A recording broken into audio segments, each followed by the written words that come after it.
$100 in cash if you can cook better than my chef. Lose, you quit your job. You quit your job! Vanessa shrieked and threw the plate, which shattered on the tile floor. Are you serious, Miss Sinclair, in front of everyone? As serious as the $20,000 a month you stole from me with that old lady's filthy cart. Sounds like it's your problem. She approached the cart, her voice menacing. You insolent monkey. You dare talk back to me? Don't you dare run away before Saturday. Those animal feed recipes won't win. She touched the brim of her hat, looking directly into Vanessa's eyes. I won't. By Saturday, Vanessa will realize that the culinary skills of the chef she despised are not to be underestimated. Before the cameras, before the bet, before the plate, here is who she really was. 6 weeks before that plate hit the bricks, no one in this city knew the name Brianna Mitchell. She arrived in a faded pickup at dawn, a pickup carrying a hand-built cart, a knife roll, a sous chef's hat, and a leather notebook her mother had filled with recipes 30 years earlier. The motel she checked into had 2 stars on a website she didn't read. The hot water worked. That was enough. Brianna was 38 years old, raised in Greenwood, Mississippi. 12 years as sous chef at Magnolia House in Atlanta. Passed over for promotion twice. The last time for a younger white chef brought in from outside who had never cooked at the place she had been running in everything but title. 3 months later, she walked out. She sold the apartment, the furniture, most of the clothes, kept the truck, the notebook, the knives, and $22,000 in savings. Built the cart herself in a cousin's driveway. 18 months on the road, 5 cities deep. She called it research. Her mother, if she were alive, would have called it stubborn. Her first stop in this city was Hollis Bennett's farm, 6 miles outside town, where pasture chickens roamed loose and tomatoes still tasted like tomatoes. Hollis squinted at her over morning coffee. "What are you cooking with all this?" "Sandwich cart, downtown." He nodded slow. "You know what to do with a real bird?" "My grandmother kept chickens. I know." He gave her wholesale on the second visit. By the third, he was holding aside the best for her. She set the cart on Quarter Plaza on a Tuesday morning. Wrote the menu in chalk. Pulled pork sandwich, summer succotash, hand pie peach. Lit the grill at 6.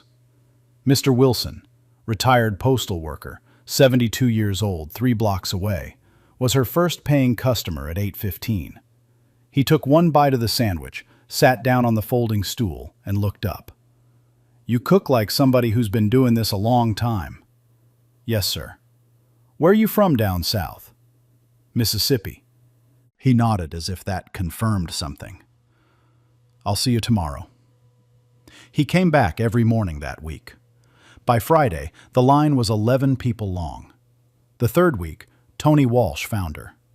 19 years old, 3 weeks aged out of foster care, sleeping on a cousin's couch, a fresh black eye from somewhere he wouldn't talk about. He asked for work. She handed him a coffee, an apron, and an onion. "Small dice, show me your wrist." He cut for 40 minutes before she nodded. He didn't drop the apron all summer. By the 4th week, the regulars had names.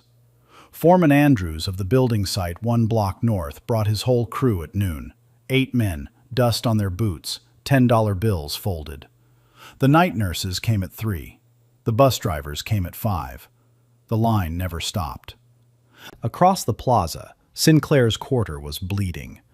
The marble dining room, 25 years the most reserved table in this city, had empty chairs at lunch for the first time anyone could remember. Vanessa Sinclair watched from the second-floor balcony with an espresso going cold in her hand. Her manager hovered. "It's a fad. Cart food is a fad." "That's not a fad," Vanessa said, not looking away. "That's a black woman cooking on my plaza. The bus stop is 6 blocks east. Why is she here?" The manager said nothing. Inside the kitchen, Sinclair's executive chef, Garrett Holloway, king of the fry on cable television, 42 years old, 4 years at Magnolia House, Atlanta before the cameras found him, laughed when his sous chef mentioned the cart. "Soul food," he said. "Grandma stuff. Don't confuse feelings with technique. The next morning, Garrett walked past Mama B's plate on his way to the back kitchen entrance. He glanced at the cart, the chalkboard, the woman in the white sous chef's hat plating sandwiches. He did not slow. He did not recognize her. Brianna saw him, did not move, did not breathe for a count of 3. 18 months on the road, 5 cities. Nobody had ever recognized her, and she had not asked them to. But this one had been her boss at Magnolia House for 4 years. The man who had told her, twice, that the executive chef job wasn't for her. She turned back to her grill. By the next Friday, Sinclair's lunch revenue was down 30%. Vanessa called her staff into the back office, sat down without taking off her coat, and said, "I'm going to handle this myself." The first humiliation came in the dining room. Mr. Wilson had taken his grandson to Sinclair's for the boy's birthday, a once-a-year occasion he had saved for. They sat in the marble room with the cloth napkins. Vanessa was working the floor that night, charming her regulars. At the next booth, she was telling a man with a wine glass about certain food carts out on the plaza. "Some food," she said, voice carrying clear across the room, "doesn't come from training. It comes from circumstance. Sweet, really. But real chefs go to school, not to bus stops." Mr. Wilson set his fork down, reached for his wallet, pulled out 2 20s and dropped them on the bread plate. He stood up. His grandson looked confused. "Grandpa, the food's coming." "We're eating at the cart. B's open till 8. The boy stared at the cloth napkin in his lap. Mr. Wilson reached over and squeezed his shoulder. "You're going to love the peach pie, son. Trust me on this." He walked out before the breadbasket arrived. The next morning at Mama B's, he ordered the usual and told her nothing. He just took the sandwich, sat down on the folding stool, and said, very quietly, "We had your peach pie for dessert last night." Brianna nodded, did not ask. She did not have to ask. Tony had a cousin who washed dishes at Sinclair's, and by Wednesday, the story had moved through the line. By Thursday, every regular at the cart knew. By Friday, 2 of Vanessa Sinclair's longtime patrons had crossed the plaza for the first time in their lives to try Mama B's sandwich. They never went back. The second humiliation came on the sidewalk. Vanessa stationed her PR person on the curb outside Sinclair's during the next Monday's lunch rush. A phone on a tripod, a live stream going. Vanessa stood in the doorway, in front of the brass plate that bore her father's name, and addressed the camera. "This plaza has history. It has standards. It has identity. We can't have just anyone setting up just anything, just anywhere. This isn't about competition. This is about respecting what this block has earned." She did not say Brianna's name. She did not have to. Garrett joined the campaign by Wednesday. He filmed himself at his fry station, slicing into a chicken thigh, sweat shining on his forearms for the camera. "Don't accept knockoffs," he said. "Real chicken, real chef, real training." The Sinclair's TikTok crossed 200,000 views overnight. The comments were ugly. Tony watched them on his phone outside Brianna's motel room and showed her one. "This neighborhood is for actual restaurants, not freeloaders." And she handed the phone back without reading further. "You could film one bite of your sandwich, B. Her whole brand would..." "No. B. No. We cook. We don't perform." She worked 12-hour days. She did not respond once. The line at her cart grew longer. The line at Sinclair's shrank. By the end of that week, the marble dining room was at 30% capacity at noon. Vanessa stopped sleeping. The third humiliation came on a Friday, 1 week before the food festival the city had been promoting for 3 months. Vanessa walked across Quarter Plaza at 12:20 in the afternoon. She brought her PR person, 2 phones, and the local cable affiliate's news van rolling beside her. A small crowd gathered before she even reached the cart. She placed the order at the cart herself, paid with a black card, took the plate 10 steps onto the bricks. Then she turned to the cameras, lifted the sandwich high enough for every lens to catch it, and let it go. The plate shattered. Sauce splattered Brianna's shoes. A dozen phones rolled in tight. In the crowd, Foreman Andrews stood with his crew, hands flexing slowly into fists. Mr. Wilson stood at the back of the line in his church coat, hat pulled low, jaw working. Tony's eyes brimmed with tears he refused to let fall, and Brianna's hand, behind the counter, found his sleeve and held it. What followed, the $100,000 bet, the hat condition, the words, "Real chefs don't push carts," has already been broadcast on every algorithm in this country. Brianna's 2 words at the end of that exchange have already been clipped, captioned, and reposted in 8 languages. What the cameras did not catch was what happened 30 seconds later. Vanessa's PR person produced a single sheet of paper, a handwritten contract on Sinclair's letterhead. Vanessa's signature was already at the bottom. The PR person held a pen out toward Brianna. "Sign it, sweetheart, or this is just talk." Brianna read the page, top to bottom, twice. She set it on the cutting board of her cart, wiped her hand on her apron, took the pen. She signed, "B. Mitchell." She handed the pen back. Vanessa glanced at the signature for 2 seconds, did not read it, and turned to walk away. She did not see her own executive chef standing in the back doorway of Sinclair's, eyes on the cart, eyes on the signature. She did not see the way Garrett's jaw had tightened. She did not see him swallow. He had recognized something. Not the woman yet, just the way the M was crossed in Mitchell. The small flick at the top, the slight slant. The same way it had been crossed on the prep list he had signed off on every morning for 4 years in a kitchen 800 miles south. He went inside without speaking to anyone. By that evening, the clip had 11 million views. By midnight, it had 24 million.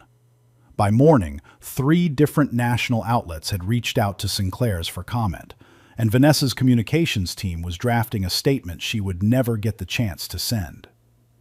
Brianna did not watch any of it. She closed the cart at 6, drove to the motel, ate a peach, opened her mother's notebook to a page she had not read in 6 years and read it 3 times. Then she shut off the light. Tomorrow she had a festival to prepare for, and a kitchen, 20 years and 800 miles away, that was about to come walking back into her life through the side door of a marble restaurant. Let me tell you why this story matters. I have watched this happen 100 times. A black woman doing her work, told her work doesn't count, sneered at in the language of class so the racism doesn't show on camera. Imagine yourself standing where Brianna stood, plate at your feet, cameras rolling. What would you have said? Saturday's festival was 12 hours away. Brianna did not write a strategy. She drove out to Hollis Bennett's farm at golden hour, 18 miles south, past the suburbs and into pasture. The chickens roamed loose between the maple trees. Hollis was already waiting at the back gate when she pulled up, 3 live birds in a wire crate beside him. "Heard about the bet on the radio?" "Yes, sir." "You want me to dress him, or are you doing it yourself?" "Myself." He nodded. "B." "Yes, sir." "You take whatever you need. I'll bill you next month." Hollis. "I said next month." He spit tobacco into the dirt. "I've been watching you cook for 6 weeks. I trust you with my birds." She walked the rows with a basket. Bell peppers picked 20 minutes ago. Yellow corn still hot from the afternoon sun. White peaches so ripe the skins split when she lifted them. Buttermilk from the dairy cooler in Hollis's mudroom. 3 days old, the way the brine wanted it. Hot sauce from the jar his wife had canned in August. She paid in cash and drove the truck back into town with the cooler in the passenger seat and the birds in a second cooler in the bed. At the motel, she set up on the kitchenette counter. Salt, sugar, smoked paprika, garlic powder, cayenne, ground black pepper, a dried bay leaf crumbled fine. She mixed the brine in a stock pot, 2 parts buttermilk, 1 part cold water, the seasoning blooming on the surface. She broke down each bird at the joint with a single clean motion, the way her grandmother had shown her at 12 years old. She slid the pieces into the brine. She put the pot in the bathtub on ice. Then she sat on the edge of the bed and counted her savings. $21,412. If she lost on Saturday, the $100,000 penalty would take everything she had and leave her almost $80,000 in the hole. There was no version of the next decade that would survive that number. She opened her mother's notebook. The page she turned to was a fried chicken recipe in her mother's handwriting, pencil now nearly gray, the ink long since gone. At the bottom of the page, in her mother's slow, careful script, was a sentence she had not let herself read in 6 years. "Don't cook for the table. Cook for the ones who never got fed." She closed the notebook. A single tear hit the leather cover. She wiped it away with her thumb. Her thumb was steady. A knock at the door. Tony, with 2 cups of motel coffee and a face Brianna had seen on him only once before, the night she hired him. "B, I've been watching the clip again. He's got 22 years cooking. He's got a TV show. He's got 5 sous chefs. He's got a fryer setup that cost more than your truck." "I know. You ever been on TV?" "No." Then she held the coffee in both hands, looked at him. "Tony, my mother told me something once. The grill does not care who you are. The grill cares whether you mean it. B, sit down, drink your coffee. Tomorrow morning you will mince me a bowl of garlic. You will not drop a single clove on the floor. You will not flinch when the cameras come." He sat. He drank his coffee. After a long minute he said, very quietly, "I never had nobody bet on me before." "I'm not betting on you, Tony." She set her cup down. "I'm just letting you in the kitchen." He looked at her. He nodded once. Then he wiped his eyes with the back of his wrist before she could see. She picked up the white sous chef's hat from the bedside table. The one she had bought 16 years ago, the first week she became a working chef. She turned it in her hands. The crown was creased exactly where it had always been creased. The brim had a small dark stain from a kitchen in Atlanta she did not need to name out loud. She put it on her head. In the morning, she would walk into Quarter Street Food Festival with 3 birds, 2 coolers, 1 apprentice, and a notebook her mother had stopped writing in 16 years ago. She did not know that Garrett Holloway, sitting in his own kitchen across town, was on his 3rd whiskey and his 2nd hour of staring at a freeze frame of a signature on a screen. The Quarter Street Food Festival opened at 6 in the morning under a flat gray sky. Vendors rolled their gear onto the central plaza in trucks, in carts, on flatbeds. The festival had been the city's anchor cultural event for 15 years. 58 booths this year, 3 judges, a single Best of Festival prize of $25,000. Vanessa Sinclair had been on its planning committee for 9 of those 15 years. Garrett Holloway was its anchor television personality. Mama B's plate had been added to the lineup 4 days ago when the bet had hit the news. The 2 booths sat on opposite ends of the central row. On the south side, the Sinclair's tent stretched the length of 3 regular booths. Vinyl banners with Garrett's face in 3/4 profile. A live broadcast crew from cable, 2 cameras on dollies. 3 commercial fryers preheating to 350 degrees. 5 sous chefs in matching black coats. A wood plaque on the front counter that read, "King of the Fry," featured Sinclair's quarter recipes. On the north side, Mama B's plate. 1 fryer, 1 grill, 1 folding prep table, 2 coolers under the table. A handwritten chalkboard reading, "Buttermilk fried chicken, summer succotash, peach hand pie." Brianna in her white sous chef's hat. Tony in a clean apron, mincing garlic. They had no banner. They had no broadcast crew. They had no microphone. At 8, Garrett began his pre-show. He worked at the fryer with the cameras tight on his hands. He talked through the brine.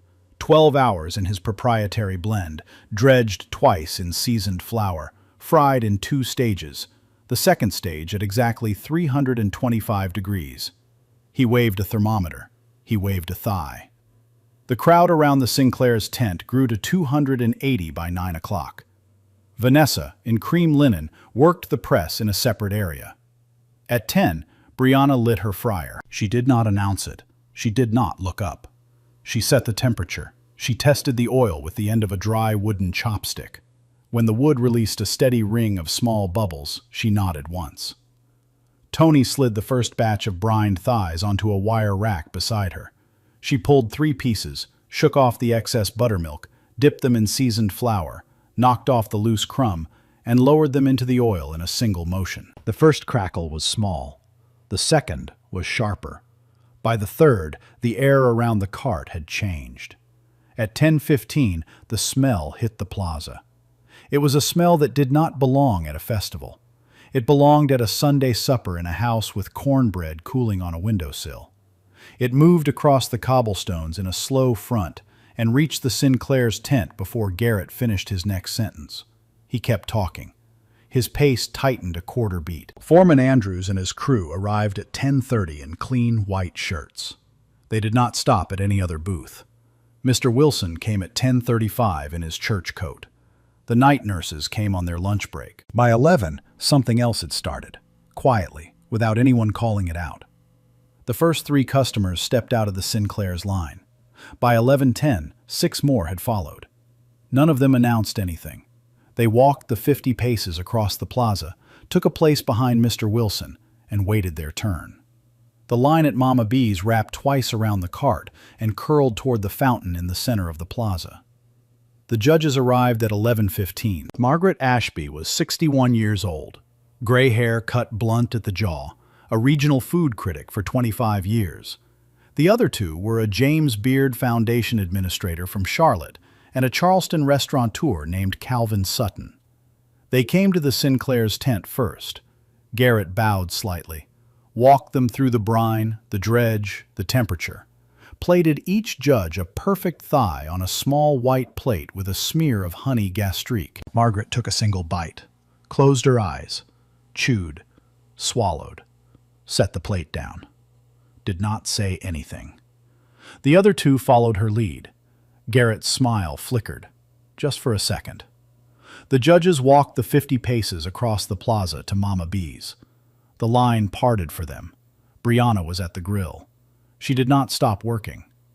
Tony slid 3 small plates onto the prep table: thigh, succotash, hand pie. The judges took the plates. They did not sit.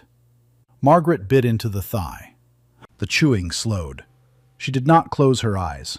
She kept them open, fixed somewhere over Brianna's shoulder, as if she were checking a memory against the bite in her mouth. She set the thigh down, picked up the succotash, tasted it, picked up the hand pie, tasted it, set the plate down. The beard administrator set his own plate down so gently it made no sound on the wood. Margaret turned to Calvin Sutton.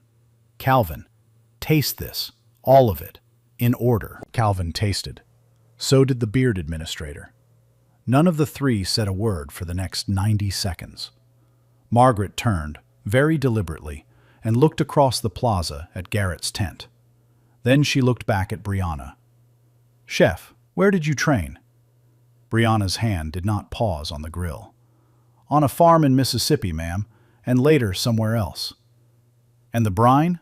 Buttermilk to water ratio?" 2-to-1, 3 days on the milk, 12 hours in the brine. "That is not a cart recipe." "No, ma'am, it is not." Margaret looked at her a moment longer. She nodded once.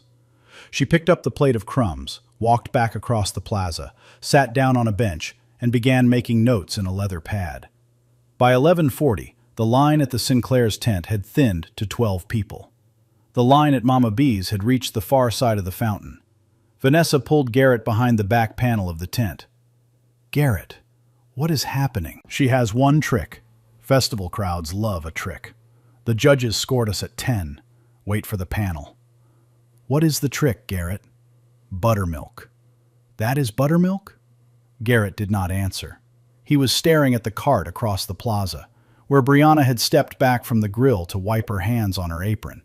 And as she did, her left thumb passed across the brim of her sous chef's hat in a small, familiar tick. A tick he had seen 10,000 times in 4 years. He sat down on an overturned crate. The crate was the same height as the prep stools at Magnolia House. He did not stand back up for the next 11 minutes. At 12 minutes past noon, Garrett stood up from the crate. He took off his apron. He told his sous chefs to handle the next 2 services without him. He walked out the back panel of the Sinclair's tent, around the perimeter of the plaza, and approached Mama B's plate from the side. Not through the line, not through the crowd, but from the alley beside the fountain. Brianna saw him coming. She did not look up. He stopped 3 feet from the cart. Tony, with a bowl of garlic in one hand, looked between them. Brianna's voice was very quiet. "Tony, take the bowl to the prep cooler. Stay there until I call you." Tony did not move. "Tony!" he went. Garrett did not speak for the first 10 seconds. He looked at the cart. He looked at the chalkboard. He looked at Brianna's hands. Finally, B. She wiped a piece of breading off her thumb. Chef Holloway. He did not flinch at the title. "I didn't recognize you for 6 weeks." "I know. You were at Magnolia House, the 12 years. You were there 4 of them." A pause. Then he asked the question he had to ask, the one he had been preparing the words for during the 11 minutes he had not stood up. "How many times did I tell you you weren't ready?" "Twice." "Was I right? The first time?" She finally looked at him. Her eyes were not angry. Her eyes were steady. "You knew the answer the first time, Garrett. You knew it. The second time, the answer was no. The second time, you brought in a 26-year-old from a Charleston kitchen who had never run a service. The second time, you knew you were keeping the job from me. I left 3 months after you signed his offer letter." Garrett did not look away. To his credit, he did not look away. "I am sorry. Today is not the day, Chef. I know." "Then go back to your fryer. We have a final round in 40 minutes. You are going to do that round. You are going to do it like you know how to cook. And after the judges decide, we'll see what you have left to say." He looked at her 1 more second. He turned. He walked back around the fountain to his tent. At 12:20, Vanessa stopped him at the entrance. "Where were you?" "I needed air." "You needed air for 20 minutes during a festival you are the face of?" "Vanessa." He looked at her, and she stopped talking. Because in the time she had worked with Garrett Holloway, she had never seen his face look exactly the way it looked now. "Tell your manager to run a name for me. Brianna Mitchell, sous chef. Magnolia House, Atlanta, 2012 through 2024. Who is—" "Run the name, Vanessa." 3 minutes later, her manager came back with a printout. Vanessa read it standing up. Read it twice. Read it a third time, sitting down on the same overturned crate Garrett had abandoned. Brianna Mitchell, 14 years on the line in Atlanta. Sous chef at Magnolia House for 12 of them, under 3 executive chefs, the second of whom was Garrett Holloway. 2 regional food press mentions for her brine work. Walked away from the kitchen the year a younger chef was hired over her. Filed no complaint. Sued no one. Disappeared. Until 6 weeks ago, when a hand-built cart appeared on Quarter Plaza. Vanessa folded the printout once. She set it on her knee. She did not look at Garrett. "You knew." "I didn't. Not until 10 minutes ago." "You worked with her for 4 years." "Yes." "You denied her a promotion she had earned." "Twice." "And the woman I dumped a plate on, sweet-talked into a $100,000 bet, called bus stop food on a live stream, was the chef who ran your kitchen better than you did." Garrett did not answer. Vanessa stood up. She did not say anything for a long moment. Then she walked to the front of the tent, looked out across the plaza at the line that now extended all the way past the fountain, 300 deep, 400 deep. Every customer she had ever served standing in someone else's line, and she felt something inside her go very still. The final round was in 30 minutes. She did not know what she was going to do. Across the plaza, the line at Mama B's had stopped being a line. It had become a tide. The final round began at 1 o'clock. The festival had cleared a small stage at the center of the plaza, between the fountain and the row of vendors. 2 folding tables stood at the front, set with identical white plates and silverware. Behind them, the 3 judges sat at a longer table with leather notepads and bottled water. A microphone on a thin stand faced the crowd. Cable cameras flanked the stage on either side. Brianna walked to her station, carrying a sheet tray of golden thighs straight from her own oil. Garrett walked to his, carrying a steel hotel pan of his own. Vanessa stood behind a velvet rope, her arms folded across the printout she had not let go of. The festival president was a 64-year-old man named Wallace Brennan, who had been organizing this event since his father's time. He stepped to the microphone. 3 rounds. Blind tasting. The judges score in silence and submit cards. Round 1. Buttermilk fried chicken. Round 2. Chef's choice side. After the judges have scored, we will conduct a final tasting open to every member of this crowd. 200 plates each, identical, unlabeled. The vote will be physical. You taste, you choose, you walk. The crowd was silent. Round 1. A festival volunteer carried both plates behind a curtain, swapped numbers, plated them on identical china, and brought them out, marked only A and B. Garrett's piece had a high gloss, the crust uniform, the color exactly the gold of a magazine spread. Brianna's piece was a quarter shade deeper, amber, almost honey. A breath of steam rose off both plates when the judges cut in. Margaret took the first bite of plate A, chewed, wrote a single mark on her card, took a bite of plate B, closed her eyes, chewed slower, opened her eyes, wrote nothing for a long moment. The beard administrator tasted both. So did Calvin Sutton. None of them spoke. They wrote in silence. Wallace collected the cards. I could pause here and explain the bites in technical terms, but the truth was simpler than technique.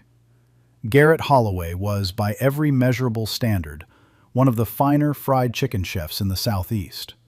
His brine was excellent. His technique was rigorous. His seasoning was balanced. Plate A was the chicken of a man who had been working fryers for 22 years. But Plate B's chicken had been walking around on grass the morning of the day before. Plate B had been broken down by hand, brined in dairy that came out of a cow that had eaten clover. The crust had carried a small smear of cayenne ground that week from a single pepper. Plate B was not just better seasoned. Plate B had been alive longer than the marinade. The judges did not know any of this from the bite. They only knew that one piece tasted of butter and skill, and the other piece tasted of a place. Plate B made them quiet, because it reminded them of something they had eaten as children, in kitchens that were not theirs, served by women whose names they had never thought to ask. You can be the best fryer in this country. You cannot fry what was not there to begin with. Round 2. Behind the curtain, Tony was gripping the prep cooler with both hands because his legs were not entirely doing their job. Brianna had not told him about the side dishes until that morning. She had handed him a fork, a knife, and a cutting board and said, "Cook what you cook when nobody is watching." He had made his grandmother's succotash from a recipe she had whispered to him once in a county hospital when he was 11, 3 weeks before social services took him from her for good. He had not made it since. He stepped up to the side table, hands shaking visibly, and slid 2 small plates of succotash and a single small peach hand pie onto the judge's table. He stepped back behind the curtain before they could see his face. Margaret tasted. Calvin tasted. The beard administrator tasted. This time the silence was not measured. It was reverent. Margaret turned to Wallace and asked one question. "Who made the side?" Brianna's voice came clear from her station. "My apprentice, Tony Walsh, 19 years old, aged out of foster care 2 months ago." Margaret looked at Brianna for 2 seconds, and then looked at the curtain behind which Tony stood with his back to everyone, shoulders trembling. She wrote her card. Round 3. The People's Vote. 20 volunteers came from the festival staff. They had been prepping for the past hour. 200 plates of Plate A, 200 plates of Plate B, each plate identical, a slice of chicken thigh, a spoon of succotash, a quarter of a hand pie. 2 long rows of folding tables formed a corridor down the center of the plaza. Crowd members entered the corridor one at a time. They were given a small fork. They tasted both plates. Then they walked. Walking left meant Plate A. Walking right meant Plate B. The first taster was a city worker in a yellow vest. He tasted A. He tasted B. He walked right. The second was a young woman in scrubs from the hospital. She walked right. The third was a man in a suit who had been eating at Sinclair's for 19 years. He tasted slowly. He looked at the plate. He looked across the plaza at the velvet rope where Vanessa stood. He walked right. A woman in a teacher's lanyard tasted both and stood very still for almost 10 seconds before walking right. 3 teenage girls in basketball uniforms walked right together, whispering. A retired man with a cane walked right slowly, his hand on his daughter's elbow. A pair of out-of-town tourists tasted, looked at each other, and walked right. By the 40th taster, almost no one was walking left. Foreman Andrews and his entire crew walked right together. 8 men in clean shirts, boots polished. Mr. Wilson walked right with his church hat in his hand. The night nurses walked right. The bus drivers walked right. The grandson, who had walked out of Sinclair's 6 weeks earlier, walked right beside his grandfather. 200. The plaza was a tide of people, everybody crossing from one side of the plaza to the other, the way a river finds new ground after a dam fails. Vanessa watched from behind the velvet rope. She did not move. Wallace tallied at the end of the line, the festival camera holding tight on the count. He came back to the microphone with a card in his hand and his face composed. The judges' panel scores Plate B in Round 1 and Round 2. A pause. The people's vote scores Plate B by a margin of 191 to 9. The crowd did not cheer. The crowd exhaled. The reaction had the texture of a held breath being released by 1,000 chests at once. Phones were filming, but no one was looking at the phones. This year's Best of Festival and the prize of $25,000 goes to Mama B's plate, Chef Brianna Mitchell. The clap that followed was not the clap of a sports victory. It was the long, deep, sustained applause of a city that had just watched a wrong correct itself in real time, on its own plaza, with its own hands. It went on for 65 seconds. Foreman Andrews cried openly. Mr. Wilson held his hat to his chest. Tony came out from behind the curtain, blinking, and Brianna's hand landed on his shoulder in a way that made him stop trying to hide his face. Brianna untied her apron, did not take it off, just untied it. Vanessa Sinclair walked to the front of the stage. She did not bring a microphone. She did not bring an aide. Her heels clicked on the bricks in a rhythm slower than her usual stride. She did not have a speech. She had nothing in her hand except the printout from 20 minutes earlier, which had grown soft at the edges from being held too long. She walked alone across the plaza, past her own velvet rope, past the cameras, and stopped 6 feet from Brianna with both hands open at her sides, the way a person walks towards something they have done wrong and have come to admit it. Garrett Holloway followed her, 2 paces behind. They were not running. They were not coming for damage control. They had come to speak. Vanessa took a breath. The plaza was silent. Chef Mitchell, I owe you 2 apologies. The first is jealousy. I called your food bus stop scraps because I could not admit I did not know what was on your plate. That was wrong. The second is harder. The first time I looked at your cart from my balcony, I did not see a competitor. I saw a black woman who did not belong on my block. I used words like standards and history, so the racism would sound like professionalism. It was racism. There is no but in this sentence. I am sorry. Garrett stepped forward. Chef Mitchell, I owe you 2 as well. The first is the same. I called your food soul food and grandma stuff to keep myself from having to learn from it. I am sorry. The second one, only you and I know. 8 years ago, at Magnolia House, Atlanta, you were my sous chef. I denied you the executive chef job twice. You earned it both times. I was afraid. I am sorry for that day, and every day I did not call you after. Vanessa held out a check. The $100,000 line was scratched through. Underneath, in fresh ink, $200,000, made out to Brianna Mitchell. Double. 1 apology is not enough. She took another breath. And the hat I asked you to take off? I am asking you to put it on mine. If you will agree to teach me. Brianna touched the brim of her hat, did not take it off. This stays with me. I bought it 16 years ago, 6 months after my mother died. But tomorrow morning, in your kitchen, Chef Holloway, I will wear it. That is what chefs do for chefs. She took the check. This goes to a scholarship for cooks who never got a fair line, named for my mother. She taught me to cook for the ones who never got fed. The applause came again. Tony did not try to hide his face this time. Brianna stepped down from the stage.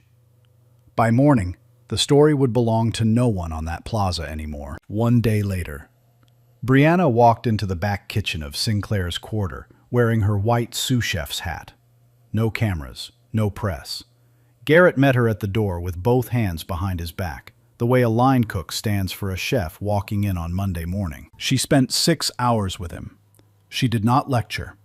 She showed him Hollis Bennett's farm on a map, listed the dairy that came out of clover cows, named the way pasture chicken handles the heat of an oil bath differently than the freezer birds his suppliers had been sending him for 22 years. Vanessa stood in the doorway for the last hour and took notes in a small black book, the way a student does when she does not want to interrupt. That evening, Brianna handed Tony $5,000 in cash. For your first semester.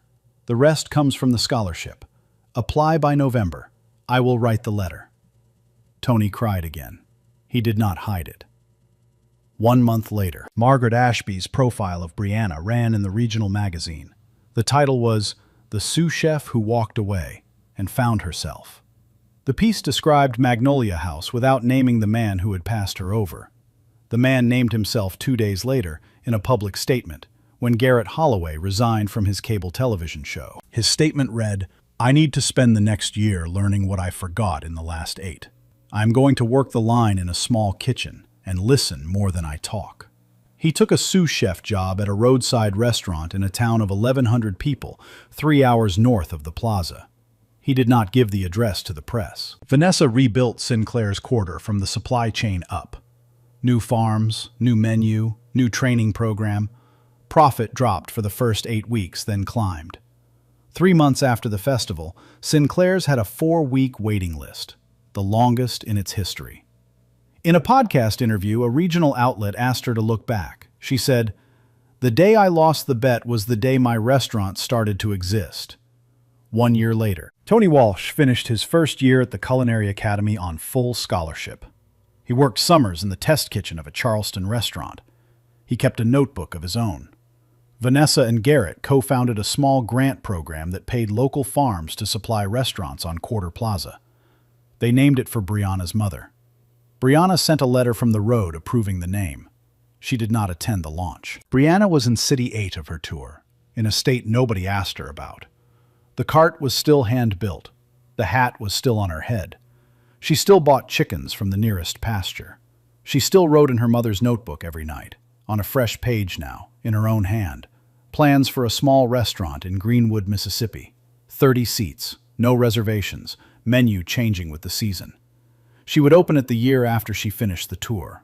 She had decided this on a Tuesday. At dawn, an old man crossed the new plaza in a new city and bought a sandwich from her cart. He took a bite. He sat down on the folding stool. He looked up. "You cook like somebody who's been doing this a long time." Brianna smiled. "Yes, sir, I have. And I am going home." Brianna Mitchell was the same woman the day before the festival as she was the day after. The plaza did not suddenly start seeing her. The plaza had always been seeing her. They simply had not known what name to put on what they were looking at. What changed on Saturday was not Brianna. What changed was Vanessa Sinclair, and Vanessa did not change because she was punished. She changed because she had to look at herself in public, with no one telling her she was right, and that is the rarest kind of correction in modern American life. It is also the most necessary kind. Talent does not wait for permission. Dignity does not wait for invitation. Both are present whether or not the marble dining room across the street decides to see them. A country that needs the powerful to humiliate the unrecognized in order to discover them is a country that loses more legends than it ever names. Brianna Mitchell would have been an executive chef 10 years ago in a kitchen that knew what to call her. Tony Walsh would have had a stove of his own at 15, if anyone had bothered to ask his grandmother for her succotash. There are thousands of them in this country right now, behind counters, behind carts, behind register windows. They are not waiting for the cameras, they are working. If this story moved you, Here is what I am asking. Comment, I see her. If you have ever pushed a cart, run a counter, worked a register, or done your real work in a place that called it less than it was. Tag someone you have watched be underestimated their whole life. Share this video so the next Vanessa thinks twice before she opens her mouth on a live stream. The algorithm does not give stories like this oxygen unless you do. Hashtag Justice for B. I told this story because too many black women feed this country and get no credit. Brianna's skin made her easy to ignore. Her calm made her easy to miss. Talent does not need permission. It just needs to be seen. Be kind. Be curious. Like, share, and subscribe.